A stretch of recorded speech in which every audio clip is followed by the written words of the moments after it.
Donc la correction de l'exercice précédent. Alors on va commencer par la première opération. Donc là on voit qu'on a la barre de fraction en face du égal, donc c'est la barre de fraction principale. Ça veut dire qu'on va d'abord calculer ce qui est au-dessus et ce qui est en dessous. Donc pour calculer ce qui est au-dessus, on voit que là on n'a pas de multiple entre 2 et 3. Donc ce qu'on va faire, c'est que on va réduire au même dénominateur en prenant le produit des deux nombres, 2 fois 3, 6. Donc on va réduire tout en sixième. Et là, pour arriver à 6, il faut multiplier par 3 le 2. Donc on va multiplier en haut et en bas par 3 pour garder la même valeur de fraction. Donc ça remplace 1,5 par 3 sixièmes. Là, cette fraction-là, comme on veut du sixième, ici le 3, il faut qu'on multiplie par 2. Donc on va multiplier la fraction en haut et en bas par 2 pour garder la même valeur. Donc ça fait du 4 sixièmes. En même temps, on va réduire en bas pour aller plus vite dans les calculs. Donc là, 3 et 4, encore une fois, on n'a pas de facteur commun. Donc ce qu'on va faire, c'est qu'on va prendre le produit 3 fois 4, 12, et on va réduire tout en douzième. Donc là, pour réduire la fraction là en douzième, il faut multiplier le 4 par 3. Donc on multiplie aussi en haut par 3. Donc ça nous fait du 15 douzième. Et là, pour arriver en douzième à partir du 3, il faut multiplier par 4. Donc on va multiplier en haut et en bas par 4. Donc ça nous fait du 8 douzième. Donc pour l'étape d'après, en fait, on va faire cette opération-là déjà. Et on fait donc, comme on a le même dénominateur, pour la somme, en fait, on fait la somme des numérateurs au numérateur et on recopie le dénominateur au dénominateur. Donc là, on a du 3 moins 4, ça fait moins 1, divisé par 6.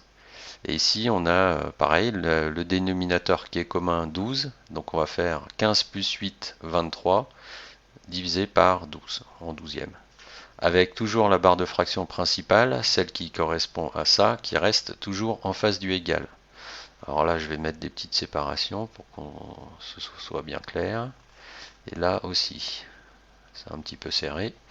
Voilà, donc on se retrouve avec une fraction divisée par une autre fraction.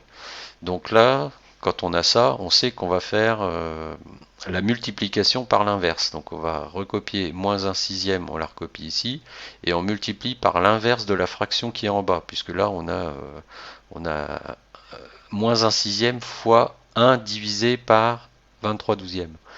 Donc on va faire multiplier par 12 23e. On va remplacer le 1 sur 23 douzièmes par l'inverse de 23 douzièmes, c'est-à-dire 12 23e. Et donc une fois qu'on a ça, ça nous donne comme résultat. Alors avant de regrouper les termes, de faire la règle de multiplication en haut et en bas, on jette toujours un petit coup d'œil pour voir si on ne peut pas simplifier ici. Et là, on voit que là, on peut simplifier, c'est-à-dire que le 12, c'est 6 fois 2. Donc ça c'est 6 fois 2. Et le 6 fois 2, en fait, là, on voit qu'on a du 6 des deux côtés. Donc on va simplifier les 6. Tac, tac. Là on remplace, on va avoir un 1 et là on va conserver juste le 2.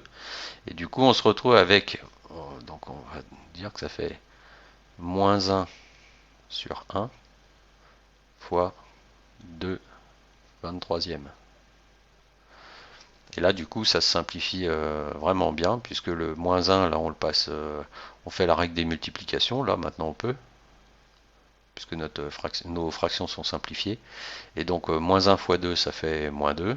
Donc le moins on le passe devant la fraction, mais c'est moins 2, divisé par 1 fois 23, divisé par 23.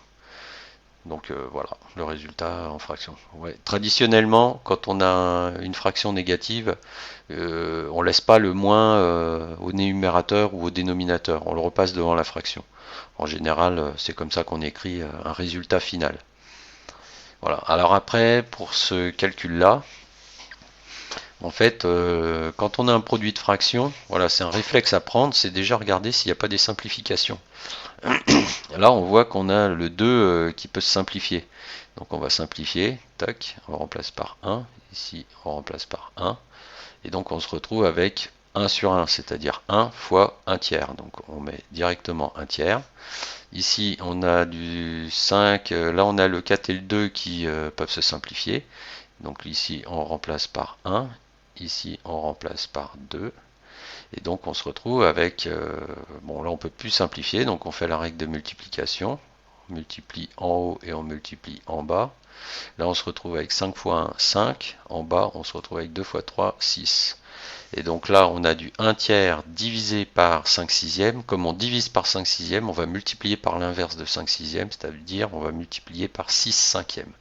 Donc on se retrouve avec, alors je refais la séparation là, et on se retrouve avec du, la mets là aussi, on se retrouve avec le 1 tiers qui est en haut, le divisé on le transforme en multiplication par l'inverse de 5 sixièmes, c'est par 6 cinquièmes.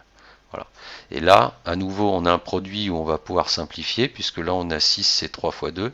Donc on va simplifier, là on se retrouve avec 1, et on simplifie, on se retrouve avec 2. Donc là après on applique la règle de multiplication, en haut et en bas. On se retrouve avec 1 fois 2, donc on a 2, et 1 fois 5, on a 5.